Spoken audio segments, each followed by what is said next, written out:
Hey, hello. Three quick things. Number one, I'm a bit sick. I was more sick when I was recording this video, so because of that, my voice might sound a bit off.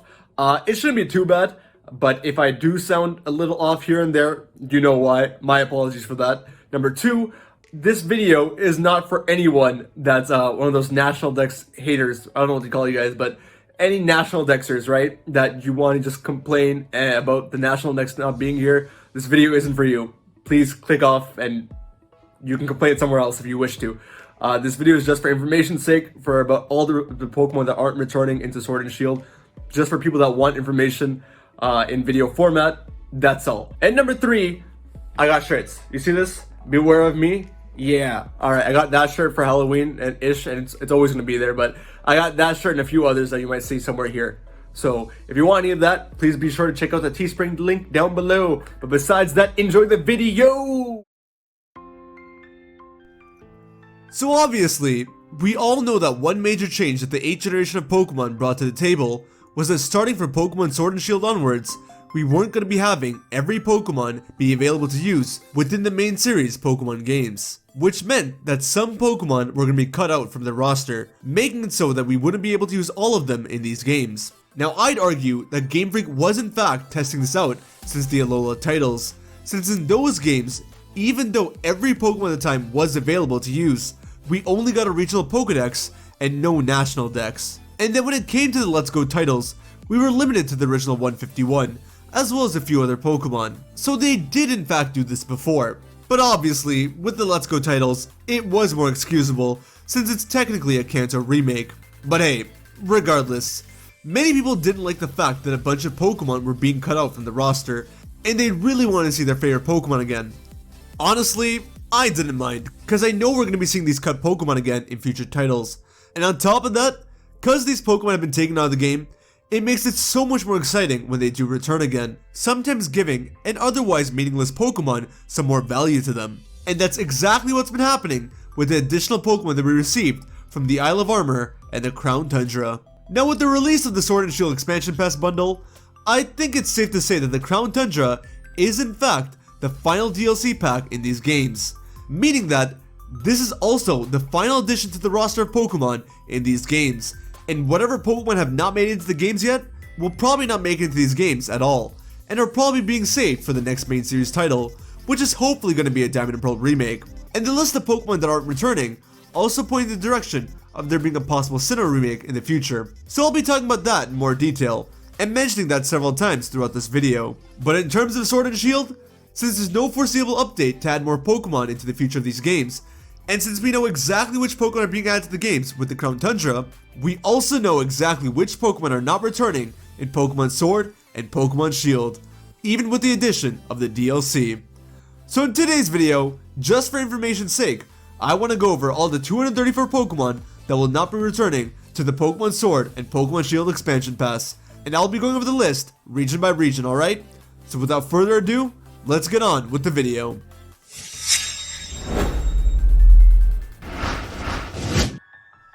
Starting off with the Kanto region, most of Kanto's 151 Pokemon made it into the games, as they always do. But I was still surprised that 34 Pokemon, excluding the Alola forms, have not made it into the games. That was a bigger number than what I was expecting, but it's still a smaller number in comparison to the rest of this list.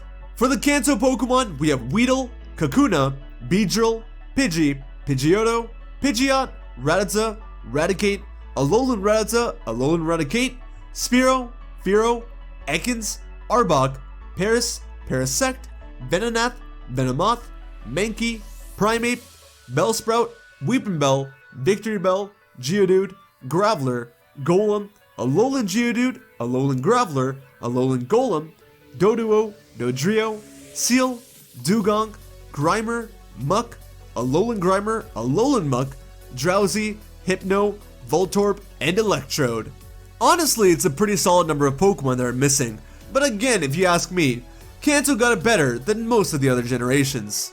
With Johto's 100 Pokemon, the number of Pokemon missing increases to 44, and considering that we only had 100 Pokemon in Johto to begin with, the ratio has definitely gotten bigger. So for the Johto Pokemon that are not returning, we have Chikorita, Bayleaf, Meganium, Cyndaquil, Quilava, Typhlosion, Totodile, Croconaw, Feraligatr, Sentret, Furret, Lediba, Ledian, Spinarak, Ariados, Mareep, Flaffy, Ampharos, Hoppip, Skiploom, Jumpluff, Apom, Sunkern, Sunflora, Yanma, Murkrow, Misdreavus, Unknown, Girafarig, Pineco, Fortress, Gligar, Snubbull, Granbull, Teddiursa, Ursaring, Slugma, Macargo, Houndour, Houndoom, Phanpy, Donphan, Stantler, and Smeargle. As you can see, we have some pretty well-known Johto Pokemon here that have been removed from the games. Namely the starters of course, but we also have a bunch of Pokemon who later get evolutions in Sinnoh. On top of that, we have Pokemon like Unknown, who does show up in the Sinnoh ruins, and this is part of the reason why I think that Diamond and Pearl Remakes will be happening, and that most, if not this entire cut text, will be a part of those games. But more on that when we get to talk about Sinnoh. As we make our way down to Hoenn, we have 135 Pokemon from this region, and the size of the list just gets bigger and bigger, as we have 49 Pokemon not appearing from this region. But don't worry, as this is in fact the largest number of Pokemon missing from any one region. The 49 Hoenn Pokemon that you cannot obtain in Sword and Shield are Poochyena, Mightyena, Wurmple, Silcoon, Beautifly, Cascoon, Dusknox, Tailo, Swellow, Surskit, Masquerain, Shroomish, Breloom, Slackoth, Vigoroth, Slacking, Malkahita, Hariyama, Nosepass, Skitty, Delcatty, Meditite, Medicham, Plusle, Minun, Volbeat, Illumise, Gulpin, Swalot, Numel, Camerupt, Spoink, Grumpig, Spinda, Cacnea, Cacturn, Zangoose, Seviper, Castform, Kecleon, Shuppet, Banette, Tropius, Chimecho, Clamperl, Huntail, Gorobus, Luvdisc, and Deoxys. Most of these Pokemon don't strike me as odd really in any way. The only one that might would be Deoxys, since it's the lone legendary here.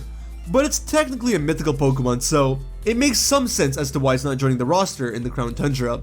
And again, they need to save some cool Pokemon for the potential future Generation 8 titles. And I still genuinely think that those titles are going to be Diamond and Pearl Remakes, especially because of the Sinnoh Pokemon on this list. Now while Hoenn had the most number of Pokemon missing, Sinnoh has a much larger ratio, as it introduced 107 Pokemon, and of those 107, we won't be seeing 44 in Sword and Shield. And considering which 44 Sinnoh Pokemon that are here on this list, I think they sorta serve as evidence for the possibility of Diamond and Pearl Remakes as well. For the Sinnoh Pokemon that we won't be seeing for a while, we have Turtwig, Grotle, Torterra, Chimchar, Monferno, Infernape, Piplup, Prinplup, Empoleon, Starly, Staravia, Staraptor, Bidoof, Bibarel, Kricketot, Kricketune, Craniodos, Rampardos, Shieldon, Bastiodon, Burmy, Wormadam, Mothim, Pachirisu, Weasel, Floatzel, Ambipom, Mismagius, Honchkrow, Glameow, Perugly, Tingling, Chatot, Carnivine, Finneon, Luminion, Yanmega, Gliscor, Probopass, Fione, Manaphy, Darkrai, Shaman, and of course, Arceus. If you take a look at this list, a lot of major Sinnoh Pokemon are here. The starters and fossils of course, but most of the early game Pokemon are here, as well as evolutions of past generation Pokemon, as we mentioned earlier.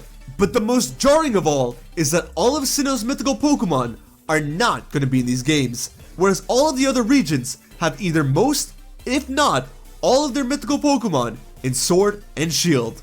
So really, this just screams Diamond and Pearl Remakes to me. But if you're curious to know my thoughts about that, I'll have a discussion video talking about that sometime later this month, so do stay tuned. Though Unova introduced the most amount of Pokemon in comparison to every other region, we only have 31 Unova Pokemon appearing from its dex of 156 Pokemon, the smallest number we've seen so far.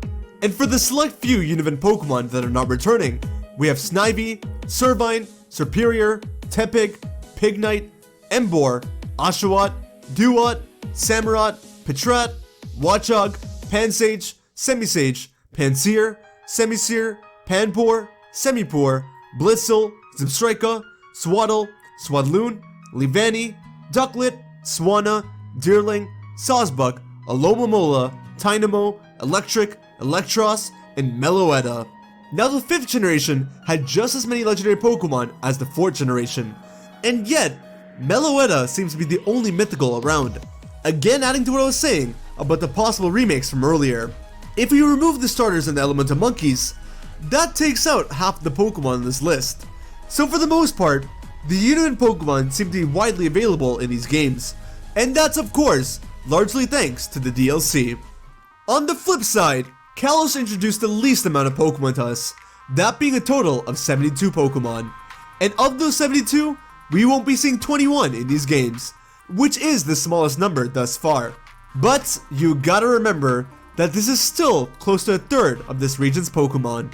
So for the Kalos Pokemon that we have to wait to say bonjour to, we have Chespin, Couladin, Chestnut, Fennekin, Braixen, Delphox, Froakie, Frogadier, Greninja, Scatterbug, Spupa, Vivian, Litleo, Pyroar, Flabebe, Floette, Florges, Skiddo, Gogoat, Furfrou, and Hoopa. Again, you remove the starters and this does become a pretty small list. I have a feeling that Hoopa is intentionally being saved for the next main series game so that they have an excuse to put every legendary Pokemon in those games as well, as Sword and Shield already has that excuse with Calyrex and the Crown Tundra, so they can save Hoopa for later. And finally, we have Alola. Now you may be expecting Kalos to have the smallest number of Pokemon now returning in these games, but in terms of numbers and ratio, Alola wins this list by a long shot, as Alola introduced 86 new Pokemon, and of that 86, only 11 Pokemon are not returning, and I'll explain as to why that is in just a second. But for now, the 11 Alola Pokemon are Pikipek, Trumbeak, Toucanon, Yungoos, Gumshoos, Crabrawler, Crabominable, Oricorio, Minior, Komala, and Bruxish. Again, an incredibly small list of missing Pokemon, and this probably has to do with two main things. One thing is, these were the most recent Pokemon introduced to us, aside from the Galar Pokemon of course. But since Alola is the second newest, they're still largely considered fresh, and need to have more time within the games. It's probably why we're gifted the Alolan starters in the Isle of Armor as well. And the other important thing is, the Crown Tundra is bringing back every single legendary Pokemon. And I don't know if you noticed, but if we include the Ultra Beasts as legendaries, then around 1/4 of the Alola Dex consists of legendary Pokemon. So it's no wonder that most of this Dex has made it into Sword and Shield. If not through the base game, then definitely through the DLC. And there we have it guys. Those are all the 234 Pokemon that are not returning to Pokemon Sword and Pokemon Shield.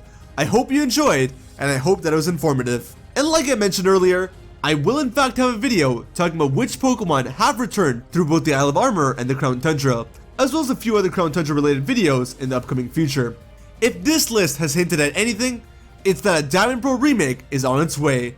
And again, I will be talking about that in a casual discussion video later on, so stay tuned for that as well.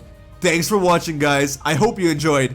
Be sure to hit a punch the like button or dislike button, let me know how you feel. Comment down below your thoughts and opinions. What do you think about the Pokemon not returning in Sword and Shield? And do you think we'll see them again soon? Let me know. Share the video around with a friend.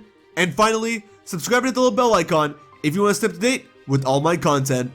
Take care of yourselves, have a wonderful day, and I will see you over on the next video, alright? Later.